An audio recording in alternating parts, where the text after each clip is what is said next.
정말 지옥이 따로 없는 이 국가는 지구상에서 사라져야 한다고 생각해요. 여기 중국에서 자신의 모든 것을 잃게 되었다며 울분을 토하고 있는 한 여성이 있는데요.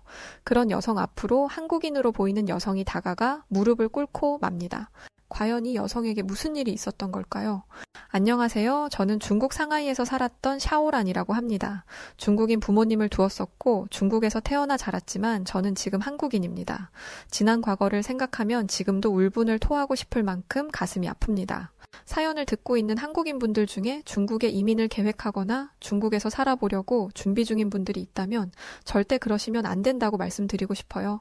저는 제가 태어난 중국이란 나라 때문에 제 모든 것을 잃었거든요. 그런데 모든 것을 잃고 목숨까지 내버리려고 했던 저에게 손을 내밀어 준 것은 한국이었습니다. 그래서 오늘 중국에서 살면서 겪었던 제 모든 걸 폭로하고자 이렇게 사연을 보내게 되었어요. 저희 부모님은 상하이에서 마사지 샵으로 큰 돈을 벌어들이셨던 부자입니다. 제가 태어난 상하이에만 3개의 마사지 점포를 운영했고 광저우와 사냐 등의 대도시에도 점포들이 있었죠.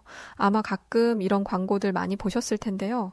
중국의 전통 마사지 기법과 전통 의료 방법으로 휴양과 휴식을 취하거나 건강과 웰빙을 개선하는 데 탁월하지만 엄청나게 저렴한 비용으로 이 모든 걸 누릴 수 있다는 광고 말이죠.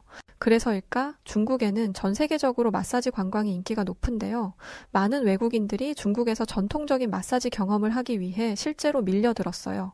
이런 인기 덕에 저희 부모님 마사지 샵들은 정말 엄청난 수익을 거두었고 저희 집안은 그런 이유로 늘 풍요로웠죠. 그런데 중국이 광고하는 것처럼 건전하고 건강한 전통 마사지라고 생각하시면 안 돼요. 보통 중국에서 1시간 정도 전신 오일 마사지를 받으면 약 100위안에서 130위안 정도 비용이 드는데 한국 돈으로 치면 약 25,000원 정도 되는 돈이고요. 모든 마사지 샵이 그런 건 아니지만 적어도 저희 부모님이 운영하던 마사지 샵의 주된 수익금은 전통 마사지가 아니었고 퇴폐 마사지였어요. 가게에 들어가면 누가 봐도 전통 마사지 샵처럼 꾸며져 보이겠지만 일반 마사지 이후 룸에 있는 커튼을 열면 또 다른 방이 나옵니다. 그 안에는 샤워 시설도 있고 침대가 있는 작은 룸이 또 하나 있죠. 영상을 보시는 분들 중에도 중국에서 마사지를 받아본 경험이 있는 분들이 있을 거예요. 처음에는 일반 전통 마사지를 하다가 중간쯤 되면 마사지를 하던 중국 직원이 은근슬쩍 팁을 요구하게 되는데요. 이때 팁을 주게 되면 일반 마사지가 끝나고 나서 마사지사가 그 커튼을 열고 데리고 들어가요. 어릴 때는 이런 사실을 전 몰랐었는데 나이가 들어 성인이 되고 부모님 마사지 샵을 갔다가 알게 된 사실이었어요. 한 번은 아버지 샵 직원들 전체가 회식을 한 날이 있었는데요. 그때 저희 가족들도 참석을 했던 적이 있거든요. 그날은 저희 부모님도 기분이 좋았는지 술을 많이 드셨었고 가게를 통째로 빌려 좋은 음식들과 술을 잔뜩 들여와서 부모님 전 직원들도 모처럼의 여독을 풀었었는데요. 직원들의 회식 술안주의 화두는 당연히 마사지 샵을 찾는 외국인들에 대한 이야기가 많았어요. 히히덕거리며 나 어제 12탕 뛰었잖아 힘들어 죽는 줄 알았다니까?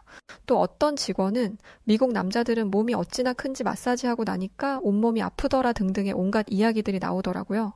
그래서 제가 어느 국가에서 마사지를 받으러 가장 많이 오냐고 제가 물어봤었는데 제일 많이 오는 나라는 일본이라고 하더라고요. 그런데 일본인들은 다들 변태 같은지 자꾸 이상한 걸 요구해서 기분 나쁠 때도 많다고 하면서요. 중국을 가장 많이 찾아오는 관광객 비중도 일본이 1위로 제일 많아요. 2위가 미국이고 한국은 3위인데요. 옆에 있는 직원이 마사지샵에 오는 10명 중에 5명은 자국민이고 4명이 일본인, 미국인은 1명 정도 비중으로 온다고 보면 된다더라고요.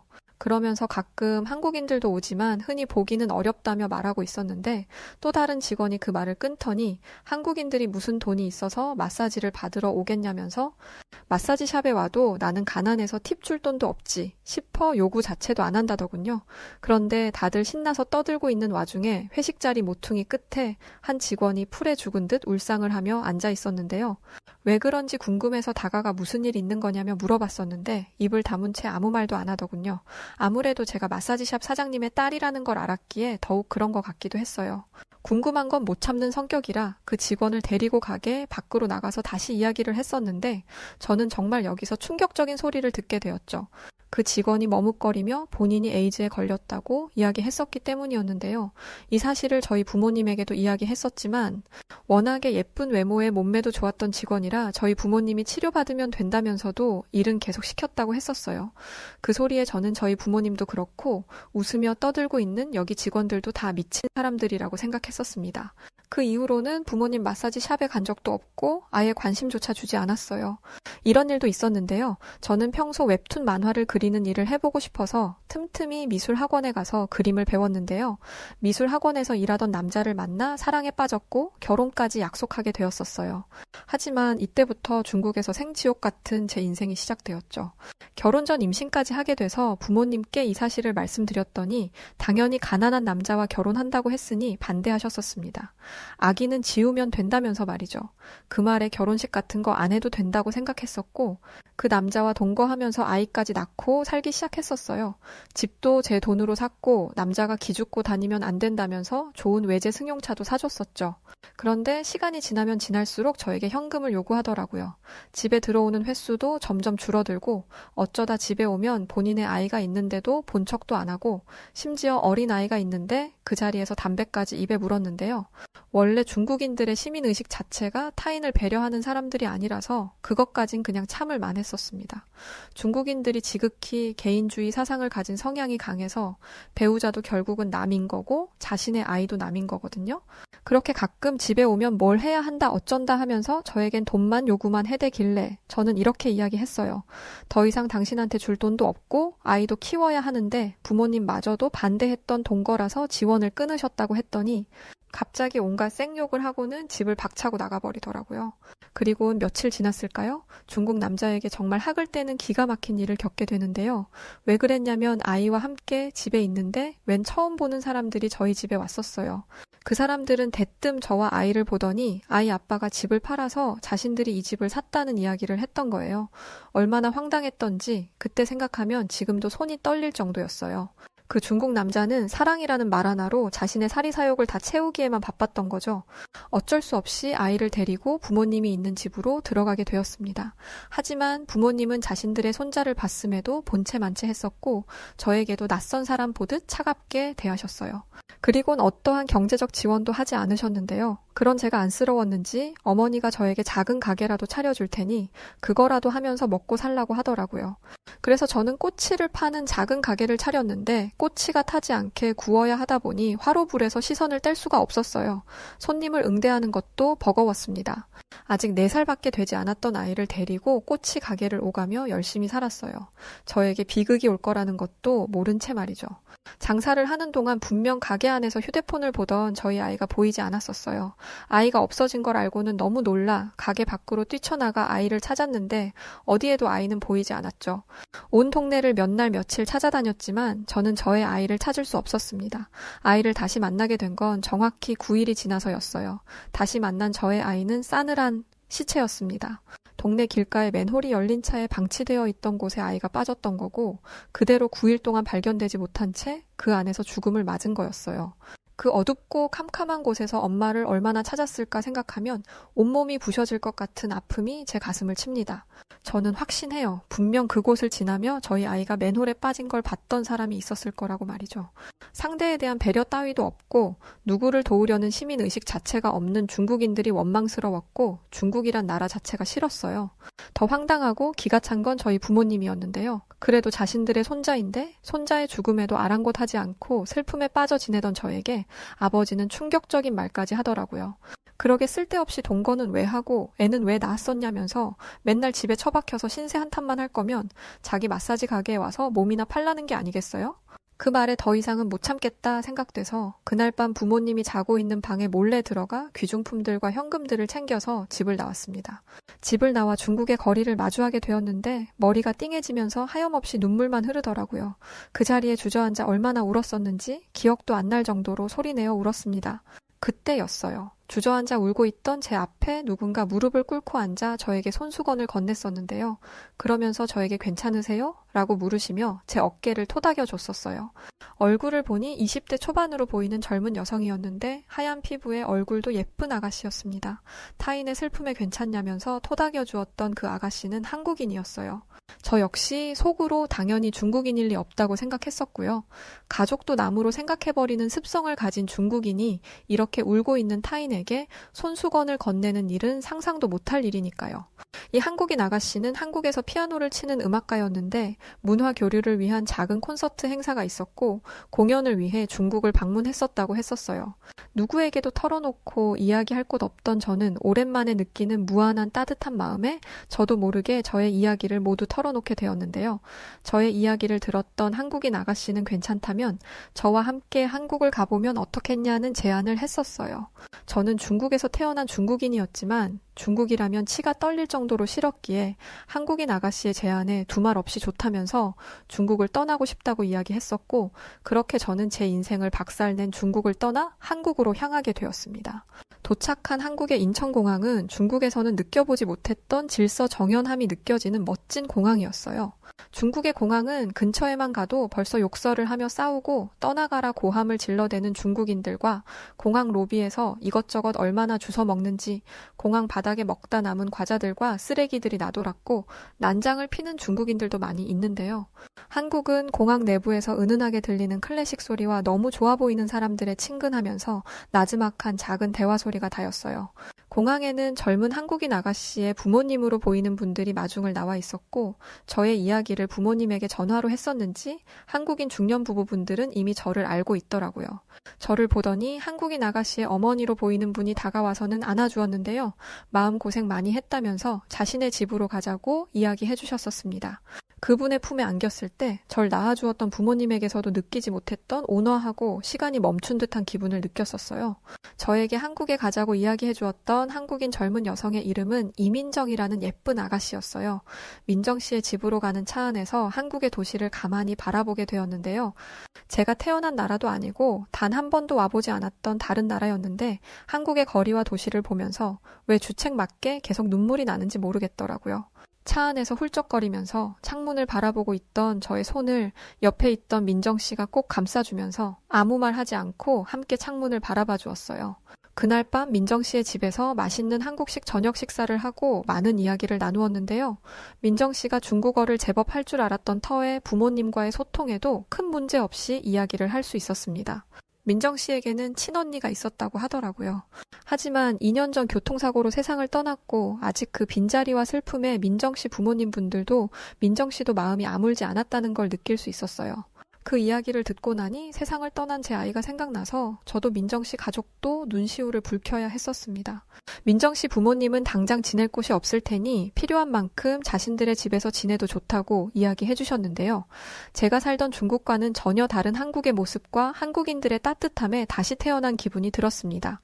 중국에서는 배려라는 단어 자체가 생소할 정도로 정말 이기적이고 개인적 주의 사상이 깊은 나라예요. 오죽하면 중국에서는 중국에서 사람 소리 들어가면서 살아남으려면 완전한 자기 위주 사상이 뿌리 박혀야 한다는 이야기가 있을 정도거든요.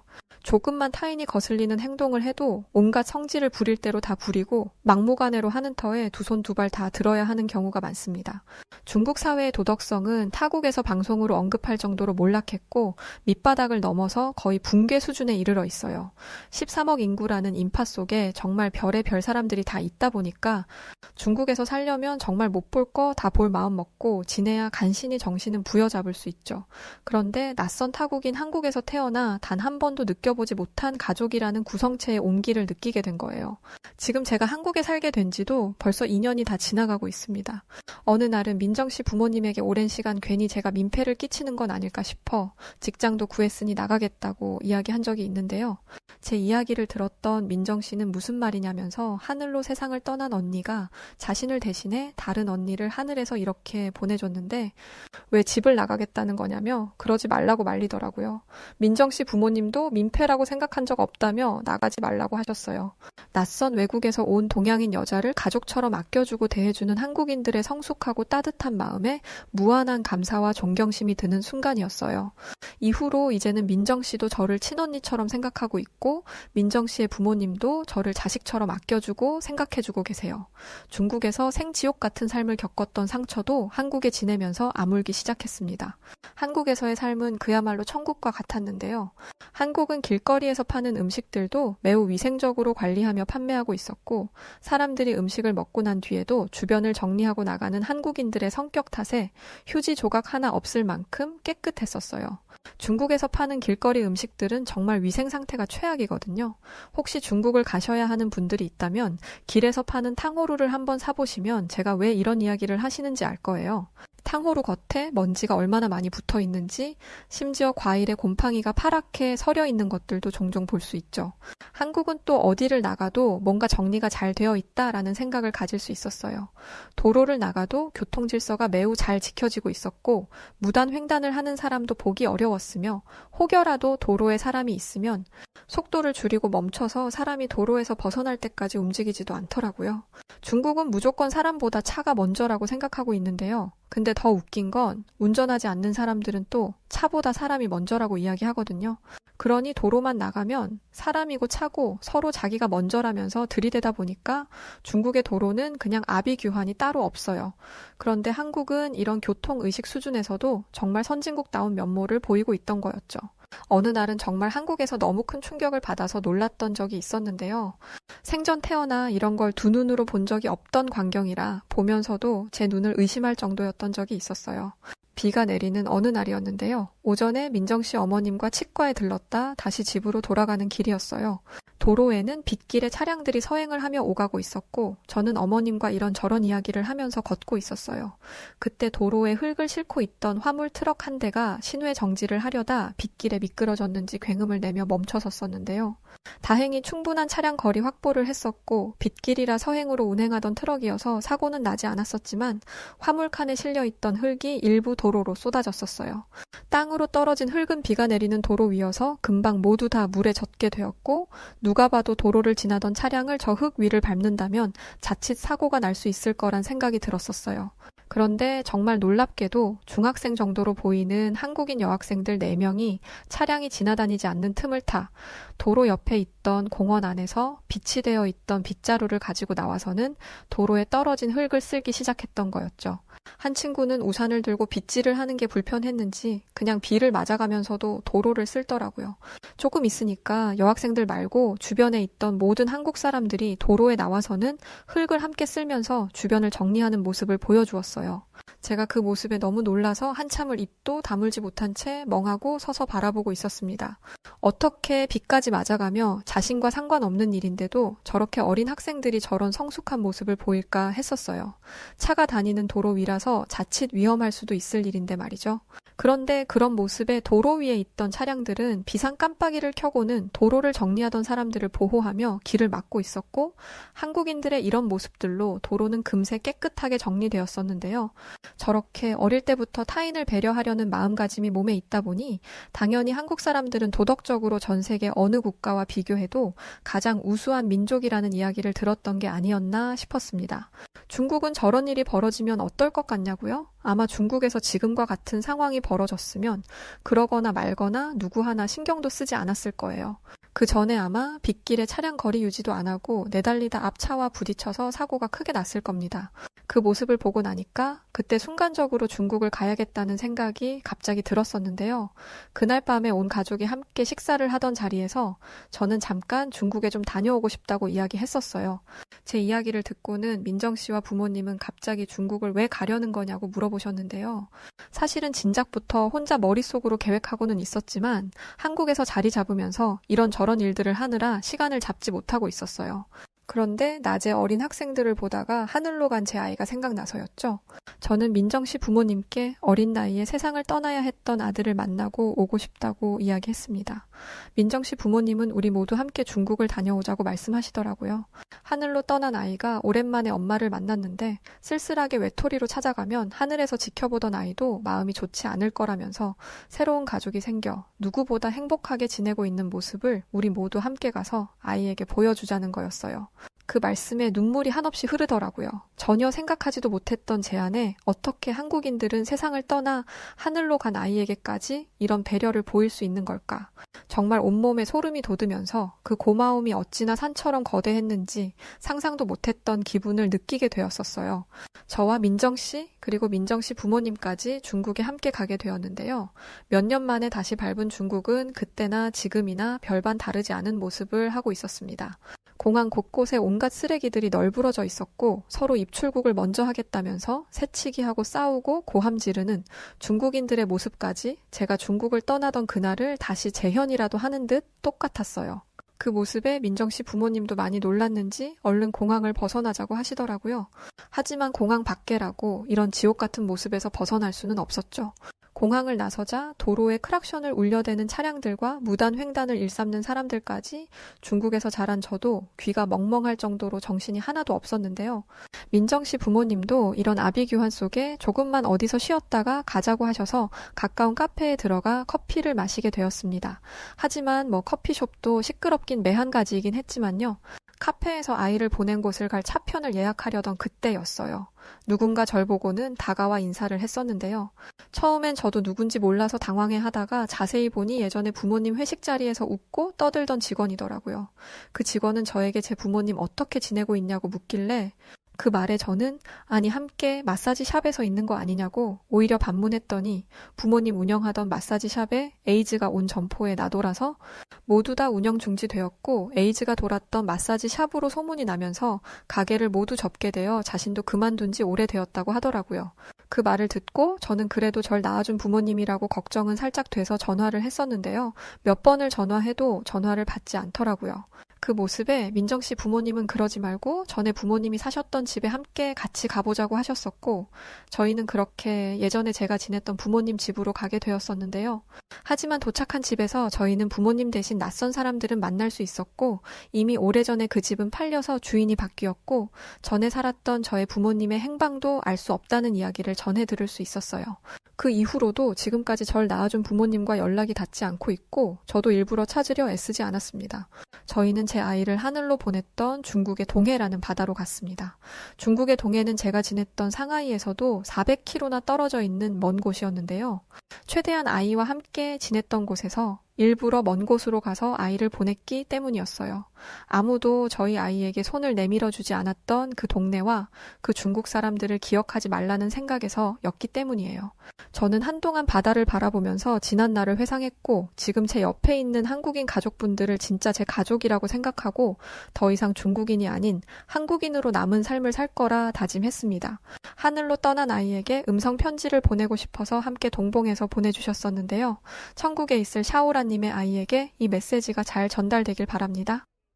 妈妈现在吃开中国，在韩国生活，因为天上的天堂和因为是最相似的国家，如果在这里，我想应该能再见到你吧。可是我家孩子从天上给妈妈送来了这么好的人，现在过得比任何人都幸福，太想你了，太对不起了，太爱你了，宝贝。 너무 슬펐던 오늘의 사연이었는데요. 어떻게 들으셨나요? 재미있게 들으셨다면 구독과 좋아요 부탁드리고요. 그럼 저는 여우튜브의 송은지였습니다. 끝까지 시청해주신 모든 분들 고맙습니다.